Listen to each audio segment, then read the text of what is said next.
பதில் சொல்ல வருவார்கள். பதில் கிடைக்கும். பதில் கிடைக்காம இருக்காது. வயசான காலத்துல சகரியாவும் எலிசபெத் வந்து ஒரு ஆசீர்வாதத்தை பெற்றுக்கொண்டாங்க.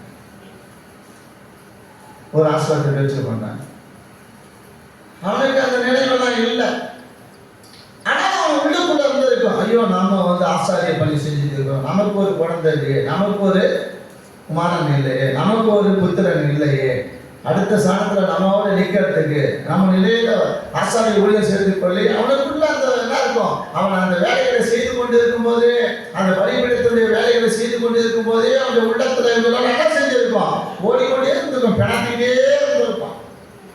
நீங்கள் லூக்கா 1வது அதிகாரத்துல நீங்க 19 20வது வசனத்தை நீங்கள் வாசிக்கும் போது பார்த்தீங்கன்னா, தேவதூதன் அவனுக்கு பிரதியுத்தரமாக, நான் தேவ சன்னிதானத்தில் நிற்கிற காபிரியேல் என்பவன் உன்னுடனே பேசவும் உனக்கு இந்த நற்செய்தியை அறிவிக்கவும் அனுப்பப்பட்டு வந்தேன். இதோ தகுந்த காலத்திலே நிறைவேறப் போகிற என் வார்த்தைகளை நீ விசுவாசியாதபடியால் இவைகள் சம்பவிக்கும் நாள் மட்டும் நீ பேசக்கூடாமல் ஊமையாய் இருப்பாய் என்றார். சொன்ன வார்த்தையை அவர் விசுவாசிக்கல. ஏன் விசுவாசிக்கல? வயசாயிடுச்சு, காலங்கள் கடந்து போயிடுது, நாட்கள் கடந்து போய்விட்டது. இதெல்லாம் சாத்தியக்கூடா, இதெல்லாம் நடக்குமா அப்படியெல்லாம் அவங்களுக்கு ஒரு என்ன இருந்தது, ஒரு சந்தேகம் இருந்தது. இன்னைக்கு கூட நம்ம ஜெபிக்கிறோம், ஒரு சந்தேகம் வந்துட்டு தான் செய்யுது. தேவதூதன் வந்து சொன்னாலும் நம்ம விசுவாசிக்க மாட்டோம், தரிசனத்தில் அவர் சொன்னாலும் நம்ம விசுவாசிக்க மாட்டோம், ஊழியக்காரன் கொண்டு பேசினாலும் விசுவாசிக்க மாட்டோம், ஊழியக்காரன் சொல்றதையும் விசுவாசிக்க மாட்டோம். அல்லேலூயா. வேதத்தை வாசிக்கிறோம், வேதத்தை நாம் என்ன செய்ய மாட்டோம், விசுவாசிக்க மாட்டோம். அப்ப அவரு ஒரு பலிபீடத்தில் நின்று அவரு என்ன செஞ்சுக்கிறாரு, பலி செலுத்தி கொண்டு இருக்கிறார். ஆனால் வயசான காலத்துல வந்து அவருக்கு ஒரு பதில் கிடைக்கிறது. அவர் எங்க நின்றுக்கிறார், தேவ சன்னதியில் நின்று கொண்டு தேவதைகள் வந்து அவர் அறிமுகப்படுத்துகிறார், தன் அறிமுகப்படுத்துகிறப்பா நான் தேவ சன்னதியில் நிற்கிறேன். யாரு கேவதையப்பா இப்போ இந்த கேம்பு நீங்க அப்படியே கொஞ்சம் யோசிச்சு பாருங்களா, அங்கெல்லாம் அவங்க ரெஸ்ட் எடுக்க முடியுமா? பிதாவே பார்த்துட்டு இருக்க முடியும். உங்க வேலை என்னன்னா, பிதா கண் எப்படி அசைகிறத காட்டு, என்ன அவர் சிந்திக்கிறார், அவர் என்ன யோசிக்கிறாரு, கண் அசைவு என்ன, அவர் கை நீட்டுதல் என்ன, அவர் விரல் நீட்டுதல் என்ன, சதா காலமும் அவங்களுடைய பார்த்து என்ன செஞ்சே இருக்கணும், அவங்க அது முகத்தையே பார்த்து நின்றுகிட்டே இருக்கணும். அதெல்லாம் டியூட்டி கிடையாது. இன்னைக்கு நம்ம அரசியல் அமைப்பு சட்டம் இன்னைக்கு என்னன்னா வந்து அரசாங்கம் செய்யுது, 8 மணி நேரம் என்ன இருக்கு டியூட்டியை வகுத்து இருக்கிறாங்க. 12 மணி நேரம் 8 மணி நேரம் ஆக்கி என்ன செய்யணும், 3 முறை என்ன செய்யணும், ஷிஃப்ட் மாற்றி உதவுறாங்க. அதெல்லாம் அந்த ஷிஃப்டெல்லாம் கிடையாது. அங்க 8 மணி நேரம் இந்த தூதர்கள், 8 மணி நேரம் இந்த தூதர் கூட்டம், இந்த 8 மணி நேரம் அங்கே இல்லை. எல்லாமே சதா காலம் என்ன செய்யணும், இரவும் பகலும் சேனைகளின் கர்த்தர் பரிசுத்தர் பரிசுத்தர், சேனைகளின் கர்த்தர் பரிசுத்தர் பரிசுத்தர், அல்லேலூயா அல்லேலூயா அல்லேலூயா, சோத்திரம் சோத்திரம் சோத்திரம் என்ன செஞ்சே இருக்கணும், அவங்க சொல்லிட்டே இருக்கணும். போய் படுக்கலாமா முடியாது, உட்காரலாமா உட்கார முடியாது. அவ்வளோ பெரிய வேடம். பாடா அந்த தூதர்கள் தான் பாவம் பாடா படுகிற வேலைகள். ஆனால் உங்களுக்கு எனக்கு அப்படி இருக்கா? உங்களையும் என்னையும் தூதர் தான் அந்த தூதர் சொல்றாங்க, நீங்களும் மனுஷ தூதர்கள் தான் சொல்றாங்க. வந்து யோவான் 13 சொல்றாரு, அப்பா காலில் விழப்பா, நீயாப்பா யார் காலில் விழ, நானும் ஒரு தூதன் நீயும் ஒரு தூதன் தான். அல்லேலூயா. அப்போ அவங்களுக்கு அவ்வளோ என்ன இருக்கு, பிரச்சனைகள் இருக்கு. நமக்கு மனுஷனுக்கு நம்ம கொஞ்ச நேரம் இழைப்பாடுறோம், கொஞ்ச நேரம் படிக்கிறோம், கொஞ்ச நேரம் உட்காடுறோம், கொஞ்ச நேரம் ஓடுறோம், கொஞ்ச நேரம் வேலை செய்கிறோம், கொஞ்ச நேரம் பைபிள் படிக்கிறோம், கொஞ்ச நேரம் ஜெபம் பண்றோம், அதேதான். ஆனா அவங்க அப்படி கிடையாது. சதா காலமும் இரவும் பகலும் தேவனுடைய சன்னிதானத்திலே நின்று கொண்டிருக்கிற தூத கூட்டங்கள் அவர்கள். அல்லேலூயா. அவன் வந்து சொல்றப்பா, நாங்க சதா காலம் யார் சத்தம் நிற்கிறோம். ஆமா, எப்போ அவர் சொல்லுவார் அப்ப நாங்கள் பதில கொள்வோம். அது போல எத்தனை ஆண்டுகளாக நீ அங்க வழி செலுத்திக் கொண்டிருந்தையே, எல்லா புலம்பலையும் யார் கேட்டது, பிதாவானவர் கேட்டார், அவர் அனுப்பினார், உனக்கு ஒரு என்ன கொடுக்க போறேன்னு சொன்னாரா, குழந்தை உனக்கு ஒரு பிள்ளை புத்திர பாகம் கிடைக்க போகிறது, அதனால தேவ சன்னிதியில் அறிவிக்க வந்தேன்னு சொல்லும்போது அவன் அதை என்ன செய்யலாம்? விசுவாசிக்கவில்லை. இன்னைக்கு நம்ம ஜபங்களுக்கு நாம என்ன ஜெபிக்கிறோம்? விசுவாசம் இல்லாம ஜெபிக்கிறோம், மன்றாடுகிறோம் விசுவாசம் இல்லாத மன்றாடுறோம், துதிக்கிறோம் விசுவாசம் இல்லாத துதிக்கிறோம், ஆராதிக்கிறோம் விசுவாசம் இல்லாத ஆராதிக்கிறோம், விண்ணப்பம் பண்றோம். ஆனா அந்த விண்ணப்பத்துக்கு என்ன இல்ல? விசுவாசம் இல்லை. அதான் சொல்றாரு, நீ விசுவாசிக்கலையா போ, அதை பார்க்கிற வரையில நீ இப்படியே இரு அப்படின்னு சொல்லிட்டு போய் ஒரு வருஷம் காலம் அப்படிதான் இருந்தது. நீங்களாம் யோசித்து பார்த்து உங்க சூழ்நிலை அது இந்த செய்தி கேட்டுட்டு வந்ததுல வேலையில உங்களை ஆராய்ந்து பாருங்க. நம்ம ஆசீர்வாதம் எத்தனை ஆண்டுகளா எப்படி இருந்தது, அதெல்லாம் ஏன் அப்படி ஆச்சு, எப்படி ஆசீர்வதிப்பட்டு இருந்தோம், எப்படி ஆசீர்வாதம் குறைஞ்சது, ஏன் இன்னைக்கு நம்ம இப்படி இருக்கிறோம், இது எல்லாம் மாறினா என்ன அப்படின்ட்டு ஆராய்ச்சி உங்களை அனலைஸ் பண்ணி பாருங்க. அதுக்குதான் கட்டுரை வார்த்தை குற்றப்படுத்துவோம். ஒரு நேற்று நாங்கள் ஒரு சகோதரி சாம்சன் சந்திக்க போனோம்ல, அவங்க சொல்றாங்க எல்லாம் வந்து அது 24 கொடுத்த செய்தி, 24 வருஷம் முடிக்கிற நேரத்தில் கொடுக்குறாரு. நான் தீர்க்க தரிசனம் சொல்லுவார்கள், இப்படியெல்லாம் தீர்க்க சொல்லுவாங்க. ஆனாலும் என்ன பாடுகள் இருக்கும், உபத்திரங்கள் இருக்கும், வேதனைகள் இருக்கும், எல்லாமும் நடக்கும். ஆனாலும் நீங்க என்ன செய்யுங்க, இதெல்லாம் சோதனை சந்திக்க தான் இருக்கும். ஆனாலும் நீங்க என்ன பண்ணுங்க, நீங்கள் ஆஸ்வதிக்கப்படுவீங்க. இதெல்லாம் சொல்லிவிட்டு ஆஸ்வதிக்கப்படும், இதெல்லாம் ரொம்ப ஆஸ்வதிக்கப்பட முடியும். நாமளும் அதுதான் சொல்றோம். அல்லேலூயா. பூமியின் மேல என்ன சொல்றோம், புது வருஷத்துல அதோட அந்த தீர்க்க தரிசனமான வார்த்தைகளை கேட்டு பேசத்தை விட்டு கூட கர்த்தருடைய சமூகத்துல 7 நாள் நின்று 5 நாள் நின்று கேட்பான், என்ன நடக்க போகுது சாமி அப்படின்ட்டு. அந்த இதுக்கு பிறகு 3 வருஷமா அந்த காலத்தை விட்டே போயிட்டான். ஆனால் தீர்க்க தரிசனமான வசனத்தை மட்டும் நம்ம ஒரு தேசத்துக்கு போவோம். அல்லேலூயா. என்ன புது வருஷத்துல சபிக்கிறாரு, இதெல்லாம் நடக்கும்னு சொன்னா நடந்து தானே இருக்கு. அல்லேலூயா. ஏன்னா நம்ம உதவாக்கிற ஊழியக்காரன், ஒன்றும் இல்லாத ஊழியக்காரன், எப்போ காசு கிடைக்கும், எப்போ பணம் கிடைக்கும், எப்போ காசு கிடைக்கும், காசுக்காக ஊழியர் செய்கிற ஊழியக்காரரு. அதனால நம்ம கொடுத்த சாட்டு போகிறவருக்கு தானே இவரு. அதனால இவர்கிட்ட என்ன இருக்கு, வசதி வாய்ப்பு இருக்கு, நம்ம கொடுக்கறது சாட்டு போகிறது தானே அப்படின்னு நினைவுல இருக்கிறதுனால தான் நாம சொல்றதை என்ன செஞ்சது, யாரும் ஏற்றுக்கொள்றது கிடையாது. பிரமாண்டமாக இருக்கிற சாப்பியில் ஒரு 500 பேர் 50 பேர் இருக்கிற சாப்பியில் போயிடுவோம். அங்கே போனாங்க அவங்க சொல்றதெல்லாம் அவங்க அருள் வாக்காக இருக்கும். அல்லேலூயா. நாம சொல்றதெல்லாம் அவங்களுக்கு என்னவா இருக்காது, சபிக்கிறதா தெரியும். அதனால என்னை கேட்டுக்கொண்டிருக்கிற அன்பு சகோதரிய, நீங்க எவ்வளவு பேர் இருக்கிறீங்க, நல்ல நீங்க ஆசீர்வதிக்கப்படணுமா, உன்னதத்துக்கு புதிய ஆசீர்வாதத்தை பாருங்க. உன்னதங்கள் இருக்கிற வருகிற பலனை பாருங்க, உன்னதத்தில் இருக்கிற வருகிற நன்மைகளை பாருங்க.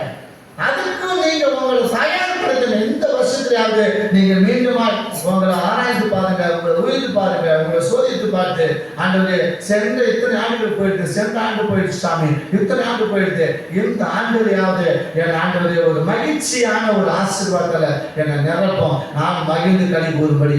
ஏன்னா தேசமே பயப்படாது, மகிழ்ந்து களி கூறுந்த தேசம் யாரு? உலகத்தை சொல்றாரு, ஊரை சொல்றாரு, நீ தான் தேசம், உன்னதான் நல்ல ஒரு தேசமா கருத்து பார்க்கிறார். அல்லேலூயா. மாம்ச தேகத்துல இருக்கிற உன்னதான் பார்க்கிறார். பயப்படாதப்பா, மகிழ்ந்து என்ன செய்ய, களி கூறு. நான் என்ன செய்யணும்னு சொல்றாரு, பெரிய காரியம் செய்ய போறேன், பெரிய காரியம் செய்வேன். நீ பயப்படாத, நீ கலங்காத. எவ்வளவோ தீர்க்கதரிசனமான வார்த்தைகள் அப்பா சொல்றாங்க. அதையெல்லாம் நம் வாழ்க்கையில நம்ம அபியாசப்படுத்தும் போது கர்த்தர் ஆசீர்வாதம் வல்லவராக இருக்கிறார். அதுதான் அவர் சொல்றாரு, அப்பா சகரியாவே நீ விசுவாசிக்கலையா, போ நீ என்னது அதை பெற்றுக்கொண்டு அவன் அந்த அந்த பேர் என்ன வைக்கும் வாழையில நீ போவேன் சொல்லி கொடுத்தார். நம்ம ஆசீர்வாதம் இப்படி முறையிடக்கூடாது, நம்ம ஆசீர்வாதம் முறையிடக்கூடாது, நம்ம அபிஷேகம் முறையிடக்கூடாது, நம்ம ஜெபம் முறையிடக்கூடாது. வார்த்தை எதுக்காக, நீ இதுக்கு புத்தப்பட்டு அவங்க என்ன கேட்டாங்க, நாங்கள் என்ன செய்ய வேண்டும் ஆண்டவர் மாதிரி கேட்டாங்க. புத்தப்படும் போது வார்த்தை உங்களுக்கு கணிதம் வரும் பொழுது உங்களுக்கு அந்த விவாதம் உண்டாகணும். ஐயோ நம்முடைய இந்த காரியம் இருக்கிறது. அல்லேலூயா, அல்லேலூயா. நாம போய் தூங்கிடக்கூடாது. போய் பெரிய அப்போஸ்தலர் என்ன தெரியும் பண்ணாரு, புலம்பிக்கிட்டு இருக்கு. சபையை உட்காந்து செய்யுது, ஊக்கமா ஜெபம் பண்றாங்க. இவர் போய் உட்காந்து நல்லா தூங்குறாரு போய். அதுக்கு முன்னாடி தான் ஒருத்தனை யாக்கோபு பண்ற வெட்டி என்ன செஞ்சாங்க, சிறை பண்ணிட்டாங்க. பாருங்க, இவர் எப்ப தூங்க போறாரு போய், சிறை வச்சு மறுநாள் காலை எட்ட போறாங்க. ஆனா இவர் எப்படி இருக்கிறாரு போய், ஆயாசமா போதும் சாமி, நாம போதும் ஆண்டவரே, நான் ஜெபம் பண்ணி பார்த்தேன், நீ இது கொடுத்தது வரல, போதும் ஆண்டவரே. அதுதான் நாம நினைக்கிறோம். ஆயாசமா தூங்கினாரு பாருங்க. பார்த்தாரு, ஐயோ இவன் வச்சு எவ்வளவு திட்டம் செய்யறான்னு பார்த்தா இவங்க போய் தூங்குறாங்க அப்படின்ட்டு. சபையார் என்ன செய்யறாங்க, அப்போஸ்தலர் 12வது அதிகாரம் 5லிருந்து 8வது வசனம் வரையில வாசிக்கின்ற பொழுது பார்த்தீங்கன்னா,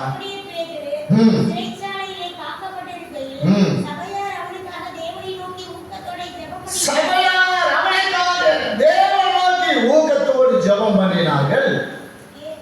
ஏழு அவனை வெளியே கொண்டு வரும்படி குறித்திருந்த நாளுக்கு முந்தின நாள் ராத்திரியிலே பேதுரு 2 சங்கிலிகளாலே கட்டப்பட்டு 2 சேவகர் நடுவே நித்திரை பண்ணி கொண்டிருந்தான். காவல்காரரும் கதவுக்கு முன்னிருந்த சிறைச்சாலையை காத்துக் கொண்டிருந்தார்கள். சிறைச்சாலைக்கு முன்னாடி 2 பேர் காத்துட்டு இருந்தாங்க. அப்போது கர்த்தருடைய தூதன் அங்கே வந்து நின்றான். அறையிலே வெளிச்சம் பிரகாசித்தது. அவன் பேதுருவை விலாவிலே தட்டி, சீக்கிரமாய் எழுந்திரு என்று அவனை எழுப்பினான். உடனே சங்கிலிகள் அவன் கைகளில் இருந்து விழுந்தது. தூதன் அவனை நோக்கி, உன் அறையை கட்டி உன் பாதரட்சைகளை தொடுத்துக்கொள் என்றான். அவன் அந்தபடியே செய்தான். தூதன் பின்னும் அவனை நோக்கி, உன் வஸ்திரத்தை போர்த்துக்கொண்டு என் பின்னே வா என்றான். பாருங்க, வஸ்திரத்தோட ஆயாசமா கட்டி போட்டான். காவல் 2 பேர் பட்டுறான் நினைப்பான இருக்குமா? ரெண்டாவது, நம்ம வீட்டில் அவ வெளிச்சம் தான் நம்மளால தூங்க முடியல. நம்ம வீட்டில் ரவ வெளிச்சம் இல்லை. ஆனா ஒரு தூணம் வந்து அவருடைய அந்த அந்த இடம் எவ்வளவு பிரகாசமா இருக்கும். அவ்வளோ வெளிச்சம், அவ்வளோ பிரகாசம் அடைந்து கூட இவங்களுக்கு என்ன இல்லை, விழிப்பு இல்லை. பாருங்க எவ்வளவு தூக்கம் பாருங்க. நைட்டு 12 மணிக்கு நாங்கள் 1 மணிக்கு ஆயிடுச்சு. ஆனால் நான் படுக்கும் போது என்ன செஞ்சேன், சொல்லி தான் படுத்தேன், சாமி ஒரு 4 மணிக்கு எழுப்புங்க அப்படின்னு. தூங்கிறது ஒரு 2 மணி 1 மணி 11 12 இருக்குன்னு நினைக்கிறேன். நான் படுக்கும்போது 4 மணிக்கு எழுந்துச்சுட்டேன். கரெக்டாக 4 மணிக்கு அப்படியே கண்ணன் செவலை எழுப்புறேன். நாம் என்ன சொல்கிறோமோ அதை அப்படியே ஆவியானவர் என்ன செய்கிறாரு, செய்யலை. அது மாதிரி நான் ஜோம் பண்ணிட்டு 4 முறை 6 நாள் ஜோம் பண்ணிட்டு மற்ற காரியங்கள் இருக்காங்க கண்டுக்கிறோம். அப்போ பாருங்க, அவ்வளோ எதிர்த்து அவ்வளோ ஷைனிங், அவ்வளோ பிரகாசம் இருக்கு, அப்படி பிரசனம் வந்து இருக்கு, அவ்வளோ வெளிச்சம். ஆனால் அதை கூட கண்டுக்காம தோங்கலாம். இன்னைக்கு நாம கூட ஆண்டவர் பேச வந்தா நாம அப்படிதான் இருக்கிறோம். சொப்பனத்தில் ஏதாவது பேசினா கூட அதை கண்டு நம்ம என்ன செய்ய மாட்டோம், யோசிக்க மாட்டோம். ஒரு நீண்ட நெடிய சொப்பனத்தை பார்த்தா அது நடக்கும். அப்பப்போ ஒரு அதெல்லாம் பார்க்க நீண்ட நெடிய பின்ன அளவுக்கு உங்களுக்கு ஒரு சொப்பனம் வந்து அது நடக்கும். ஏழு சோக்காந்து ஜெபிக்கணும் அதுக்காக. ஹல்லேலூயா. அப்போ அவர் போய் பிரகாசித்து பார்த்து உள்ள போய் அவர் தட்டி எழுப்புறாரு. அது வந்து நல்ல ஆயாசம் தான். நாளைக்கு என்ன நடக்க போகுது, நாம அப்படித்தான் நாளைக்கு அப்பா இப்படி எல்லாம் இருக்கு, இதெல்லாம் நடக்க போகுது, அதெல்லாம் யோசிக்க மாட்டோம். இது நாளைக்கு என்ன நடக்கும், என்ன யோசிக்க போறோம், நம்ம இருக்க போறோமா இல்லையா, அதெல்லாம் ஒண்ணுமே இல்லாத என்ன செய்யறது, நல்லா தூங்குறாரு. இவர் தட்டி எழுப்பி போய் வெளியே விட்டாரு. பாருங்க, எப்ப எழுந்துருவா, துணியை கட்டுப்பா, வஸ்திரத்தை கட்டுப்பா. ஹல்லேலூயா. ஆயாசமா இவன் மாமியார் விட்ட போய் பெட்ல போயிட்டு எல்லாத்தையும் வஸ்திரத்தை ஊசி விட்டுட்டு தூங்குற போல தூங்குறாரு போய் சிறைச்சாலையில. இவரு போய் அப்பா எழுந்துருப்பா, உன் வஸ்திரத்தை ஃபர்ஸ்ட் விட்டுப்பா. ஹல்லேலூயா. இதெல்லாம் அவர் குழந்தை வெளியே விட்டு போயிட்டாரு. பாருங்க, ராஜா அங்க வந்தான், உள்ளாக்க வந்தான், எங்கப்பா அவன் 2 பேரும் அவனை காணும் அப்படின்ட்டு சிறைச்சாலையில இவனை வெட்டி சாவடிக்கிறான். யாரு? யார? காவலாளி. ஹல்லேலூயா. இவனால என்ன இருக்கு, 4 பேர் 2 காலி சிறைச்சாலையில் இருந்தவன், 4 பேர் உயிர் போச்சு இவனால.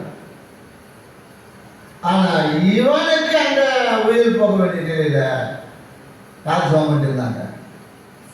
சபையா ஊக்கமா ஜெபம் பண்ணணும். ஊக்கமா ஒரு பிரச்சனையா, ஊழியர்களுக்கு ஒரு பிரச்சனைனா சபையால நம்ம என்ன செய்யணும், கதைகளை கேட்க ஆரம்பிக்க கூடாது. அவங்க அதை சொன்னாங்க, இதை சொல்றாங்க, அப்படி பண்ணாங்க, இப்படி பண்ணாங்க, அதை சொன்னாங்க. ஃபர்ஸ்ட் உட்காந்து சபையில உபத்திரம் வந்துடுது, ஊழியர்களுக்கு உபத்திரம் வந்துடுது. ஊழியர்கள் ஆத்மா துக்கப்படக்கூடாது, ஊழியர்கள் ஆத்மா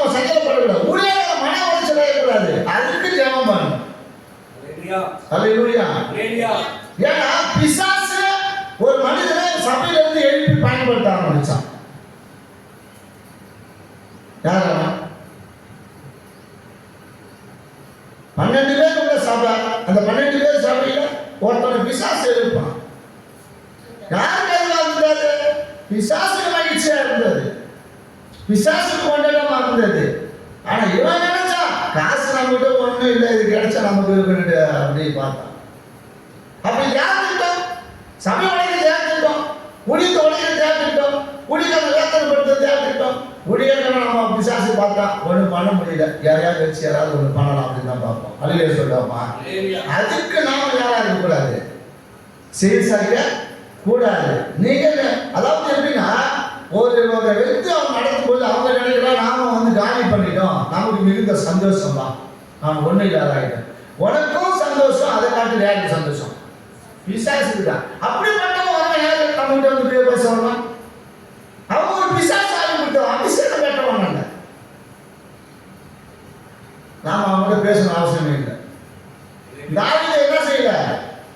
அவன் அபிஷேகம் பண்ணப்படுதான், ஆனா அவன் மேல கையை வைக்கல. அவன் மேல என்ன செய்யலாம்? பதில் சொல்லல. அவன் மேல கடைக்கு போயிட்டு இருந்தான். அவன் தான் பார்த்தான், எப்பா அவனை ஒரு எச்சரிக்கிறதுக்காக அவனே ரெண்டு மணி எடுத்து அவன் உயிர் ஒன்று தேவை விட்டு போயிடுவோம். அன்னைக்கு நினைச்சு தான் போட்டு இருக்கான், ஒரே போல முடிச்சுட்டு இருக்கான். அபிஷேகம் பண்ணப்பட்டவன் ஒரே காரணத்துக்காக அபிஷேகம் பண்ணப்பட்டவன் விலகி போனான். அபிஷேகம் பண்ணப்பட்டவனுக்கு நான் இந்த கொடூரமான சூழ்நிலை விட்டு நான் வாய்ப்பு இருந்த கூட அவன் அந்த இடத்துல என்ன செய்யறான்? விலகி போகிறான். யாரு? அவன் அபிஷேகம் பண்ணப்பட்டவன்.